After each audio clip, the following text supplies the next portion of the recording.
Hello, it's Willie from the Ozarks, and we're ready for our lesson 216 in A Course in Miracles workbook for students. We're reading out of the original edition, and let's see, it's August the 4th. I am not a body, I am free, for I am still as God created me. It can be but myself I crucify. It can be but myself I crucify. And he talks in here about how that this is such a merciful statement. So let's see if we can clearly understand why it's merciful today. It can be but myself I crucify. All that I do is I do unto myself. If I attack, I suffer. But if I forgive, salvation will be given me. It can be but myself I crucify. I am not a body, I am free, for I am still as God created me. Well, I'm sitting out here in the sunshine, and I wanted to sit here because I'm sitting in front of some ironweed.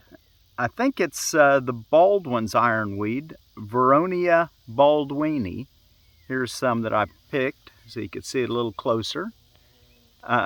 Anyway, we'll talk a little more about it, but the reason I wanted to bring your attention to it now is because I'm sitting in front of some taller ironweed behind me, and it's a great pollinator. You'll see the butterflies working on it. So you can watch those as we're reading this. Let's go back and read the lesson that we're reading this. We're based on 216 as a review of 196. And in of course, the review is sandwiched between, I am not a body, I am free, for I am still as God created me. It can be but myself I crucify. I am not a body, I am free, for I am still as God created me. Don't think we can say that too much. He wants to make sure we get that clear. Lesson 196. Let's read it. It can be but myself I crucify.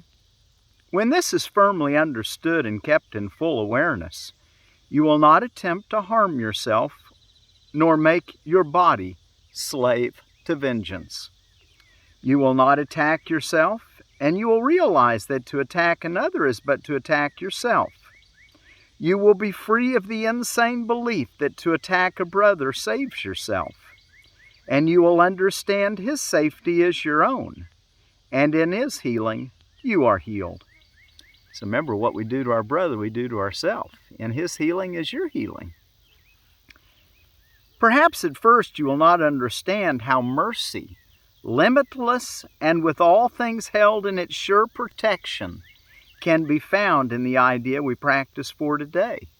It may, in fact, appear to be a sign that punishment can never be escaped because the ego, under what it sees as threat, is quick to cite the truth to save its lies. Yet must it fail to understand the truth it uses thus. But you can learn to see these foolish applications and deny the meaning they appear to have. Thus do you also teach your mind that you are not an ego. For the ways in which the ego would distort the truth will not deceive you longer. You will not believe you are a body to be crucified, and you will see within today's idea the light of resurrection, looking past all thoughts of crucifixion and of death to thoughts of liberation and of life. And let me just pause a moment here to remind you how important it is that you keep up with a minimum of 15 minutes of mind searching, mindfulness, attention to the lesson every morning and every evening. Longer if you want, lots longer if you want. You know, you might set your alarm for 15 minutes, and when it goes off, push it, tap your stop button, and then sit there a little longer if you can. And just see if you can just go right on, continue meditating, and go as long as you want. Anyway, that's what's going to help these ideas that you barely kind of comprehend bring them into clarity, is when you just have an open mind to allow God to teach you. Today's idea is one step we take in leading us from bondage to the state of perfect freedom. Let us take this step today that we may quickly go the way salvation shows us, taking every step in its appointed sequence as the mind relinquishes its burdens, one by one. We could sure use that, couldn't we? Having our burdens relinquished one by one. It is not time we need for this. It is but willingness. And what would seem to need 1,000 years can easily be done in just one instant by the grace of God. Yeah, remember, these miracles, we're working with miracles now. This is what miracle-mindedness knows. So we don't have to wait on time any more than once it's our willingness that is needed. The dreary, hopeless thought that you can make attacks on others and escape yourself has nailed you to the cross. Perhaps it seemed to be salvation, yet it merely stood for the belief the fear of God is real. And what is that but hell? Who could believe his Father is his deadly enemy, separate from him, and waiting to destroy his life and blot him from the universe, without the fear of hell upon his heart? Such is the form of madness you believe if you accept the fearful thought you can attack another and be free yourself. We've sure believed that for a long time unconsciously. Well, now we're waking up and we can choose again. Until this form is changed, there is no hope. Until you see that this at least must be entirely impossible, how could there be escape? The fear of God is real to anyone who thinks this thought is true, and he will not perceive its foolishness nor even see that it is there, so that it would be possible to question it. Well, at least we're seeing it. You know, that's really someone was telling me about all the problems they were having, and I told him, I said, you know, at least you're seeing it. What a great blessing once we get to the place where we can see that we've got an erroneous way of thinking. Now we can ask for a miracle, and that's a prayer that will always be answered. All it takes is willingness. Such is the form of madness you believe if you accept the fearful thought you can attack another and be free yourself. Until this form is changed, there is no hope. Until you see that this at least must be entirely impossible, how could there be escape? The fear of God is real to anyone who thinks this thought is true, and he will not perceive its foolishness nor even see that it is there, so that it would be possible to question it. To question it at all, its form must first be changed at least as much as will permit fear of retaliation to abate, and the responsibility return to some extent to you. From there, you can at least consider if you want to go along this painful path. Until this shift has been accomplished, you cannot perceive that it is but your thoughts that bring you fear, and your deliverance depends on you. Our next step will be easy if you take this one today. Okay, so this evidently, he says, make this step today. Use your willingness and make this step. And the next step will be easy. From there we go ahead quite rapidly. For once you understand it is impossible that you be hurt except by your own thoughts, the fear of God must disappear. Wow, catch that? Let's read it again. For once you understand it is impossible that you be hurt except by your own thoughts, the fear of God must disappear. You do not now believe that fear is caused without, outside yourself. And God, whom you had thought to banish, can be welcomed back within the holy mind he never left. Salvation song can certainly be heard in the idea we practice for today. If it can but be you crucify, you did not hurt the world, and need not fear its vengeance and pursuit. Nor need you hide in terror from the deadly fear of God projection hides behind.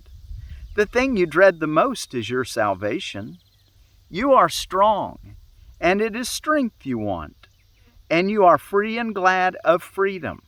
You have sought to be both weak and bound, because you feared your strength and freedom, yet salvation lies in them. There is an instant in which terror seems to grip your mind so wholly that escape appears quite hopeless. When you realize once and for all that it is you fear, the mind perceives itself as split. And this had been concealed while you believed attack could be directed outward and returned from outside to within. It seemed to be an enemy outside you had to fear, and thus a God outside yourself became your mortal enemy, the source of fear. Now for an instant is a murderer perceived within you, eager for your death, intent on plotting punishment for you until the time when it can kill at last. So when you think that you can attack someone and feel like it will help you, well, once you start to doubt that, you realize that you've got a split mind, and that part of your mind has been against you as you've been thinking it's to protect you. Here you're trying to protect yourself by attacking someone without, and now you realize that your thought of attack is attacking you. Yet in this instant is the time as well in which salvation comes. That's when salvation is knocking on your door. When you feel all that turbulence because you've made an attack and now you're feeling it come back on you. For fear of God has, Yet in this instant is the time as well in which salvation comes. For fear of God has disappeared. And you can call on Him to save you from illusions in His love, calling Him Father and yourself His Son. Pray that the instant may be soon, today. Step back from fear and make advance to love. So when you see that happening, step back from the fear and make advance to love. There is no thought of God that does not go with you to help you reach that instant and go beyond it quickly, surely, and forever. When the fear of God is gone, there is no obstacle that still remain between you and the holy peace of God. How kind and merciful is the idea we practice. Give it welcome, as you should, for it is your release. It is indeed but your mind can try to crucify. It is indeed but you, your mind can try to crucify. Yet your redemption, too, will come from you. And what part of you did it come from? Well, obviously from your true self. But it's through your willingness. That part, your willingness to be yourself, to be your happy self. Okay, let's go take a look at our reading in the Manual for Teachers. We left off on paragraph 17 in chapter 3. But let's back up to 15 because I want to review that just briefly. And, before we do that, let me tell you just a little bit about this plant that I'm sitting in front of, Baldwin's ironweed, Veronia baldwini. Americans used ironweed in childbirth and for hemorrhaging, ulcers, and to strengthen teeth in the gums. But it can be toxic to livestock if they eat too much. So there's a warning there, Yeah, we have a lot of learning to do to know how to eat these foods. Root has been used to aid in digestion, being quite bitter. It's a sun-loving perennial, and as you can see, it's great in late summer and it's drought tolerant. It's a pollinator for bees, butterflies, and hummingbirds. So rather than putting out sugar water for hummingbirds, be sure you got a bunch of ironweed planted.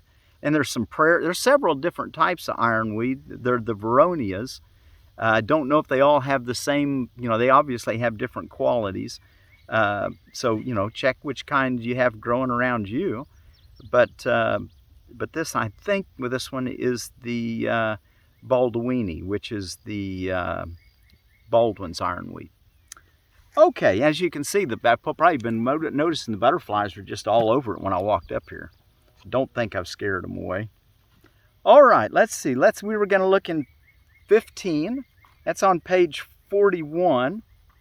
Vengeance is mine, saith the Lord, is a strictly karmic viewpoint.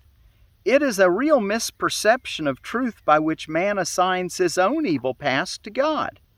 The evil conscience from the past has nothing to do with God.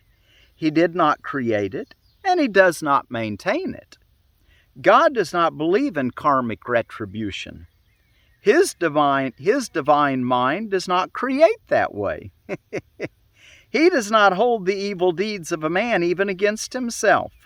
Is it likely then that He would hold against anyone the evil that another did? Now get this idea. He does not hold the evil deeds of a man even against himself. Remember, God doesn't know of evil. I mean, it's not real. It's an illusion that he's dreaming. And God protects him in the dream until he's ready to wake up. And then he realized that he never left the love that he was created in. This is what we want to start seeing more and more in every moment. Be very sure that you recognize how utterly impossible this assumption really is, and how entirely it arises from misprojection.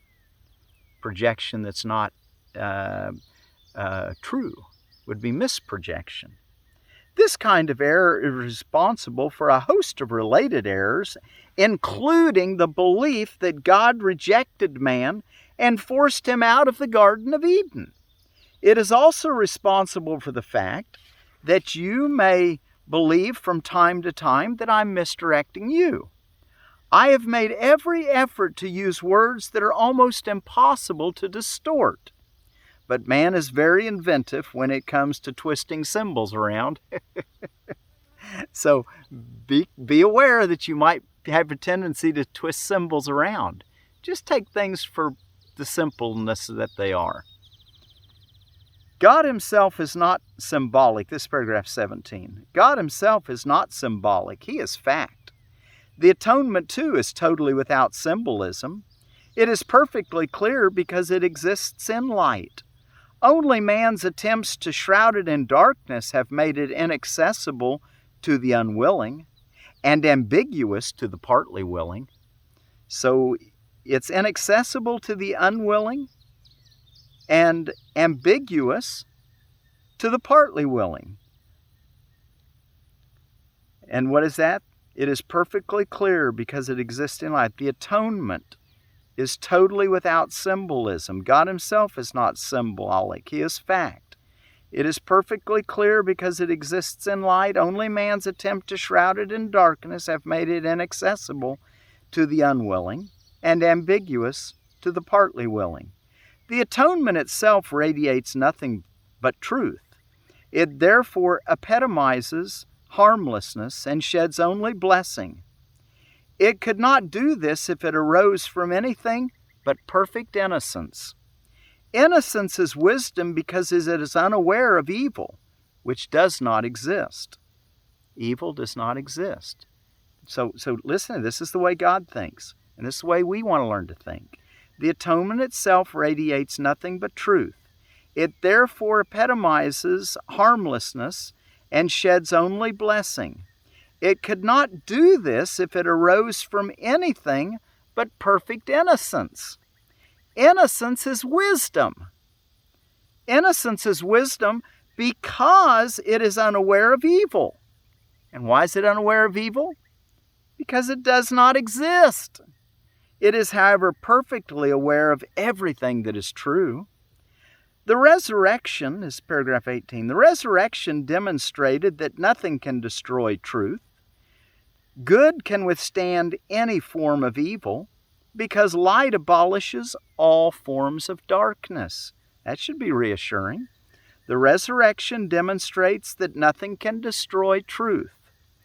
Good can withstand any form of evil because light abolishes all forms of darkness.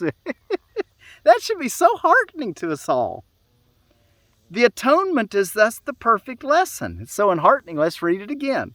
The resurrection demonstrates that nothing can destroy truth.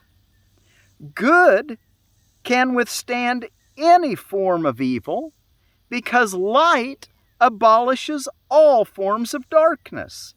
The atonement, therefore, is thus the perfect lesson. It is the final demonstration that all of the other lessons which I taught are true. Man is released from all errors if he believes in this. Now listen to what he says here. This is so nice. He's going to teach us something about reasoning. The deductive approach to teaching, or reasoning, accepts the generalization which is applicable to all single instances rather than building up the generalization after analyzing numerous single instances separately. I hope you caught that. If you can accept the one generalization now, there will be no need to learn from many smaller lessons. And what's the final demonstration that all the other lessons which I thought are true? The atonement is thus the perfect lesson. And it's the one that demonstrates that all the other lessons which I taught are true. Man is released from all errors if he believes in this one generalization, that the atonement is the perfect lesson. The practice of forgiveness, to always love no matter what. Always see the good no matter what, because that's what's true. Nothing can prevail against a son of God who commends his spirit into the hands of his Father. Now there's another that should be very reassuring. Nothing can prevail against a son of God or a daughter of God who commends his spirit into the hands of his Father.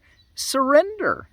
Surrender to God, and nothing, it says here, nothing can prevail against a son of God who commends his spirit into the hands of his Father. By doing this, the mind awakens from its sleep and remembers its Creator. All sense of separation disappears and level confusion vanishes.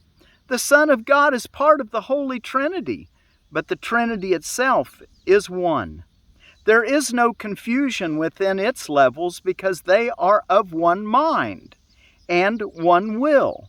This single purpose creates perfect integration and establishes the peace of God. Yet this vision can be perceived only by the truly innocent. Wow. That's all I can say sometimes is wow. 20. Because their hearts are pure, the innocent defend true perception instead of defending themselves against it. Because their hearts are pure. Because their hearts are pure, the innocent defend true perception instead of defending themselves against it. Understanding the lesson of the atonement, they are without the will to attack, and therefore they see truly. This is what the Bible means when it says, when he shall appear or be perceived, we shall be like him, for we shall see him as he is. And we'll look at that in just a minute in the Bible. Let's just look at it right now. That's out of 1 John chapter, chapter 3. Let me read the first two verses in chapter 3 of 1 John. See what kind of love the Father has given to us, that we should be called the children of God, and so we are. The reason why the world does not know us is that it did not know him. Beloved, we are God's children now, and what we will be has not yet appeared. But we will know that when he appears, we shall be like him, because we shall see him as he is. And everyone who thus hopes in him purifies himself as he is pure. That was actually 1, 2, and 3. So there's a little, remember, you can go back and look at that if you'd like, but that's what he's referring to here. And because their hearts are pure, the innocent defend true perception instead of defending themselves against it. Understanding the lesson of the atonement, they are without the will to attack, and therefore they see truly. This is what the Bible means when it says, when he shall appear or be perceived, we shall be like him, for we shall see him as he is. And we'll pick up on that tomorrow for paragraph 21. Let's one last time review our lesson for today, which is, I am not a body, I am free, for I am still as God created me. It can be but myself I crucify. All that I do unto myself. If I attack, I suffer. But if I forgive, salvation will be given me. You see the mercy in this? When we realize that whatever we do to ourselves, now we can start being merciful to everybody because we realize, well, it's going to affect me. And I want to be merciful to me. It can be but myself I crucify. I am not a body, I am free, for I am still as God created me. It can be but myself I crucify. I am not a body, I am free, for I am still as God created me.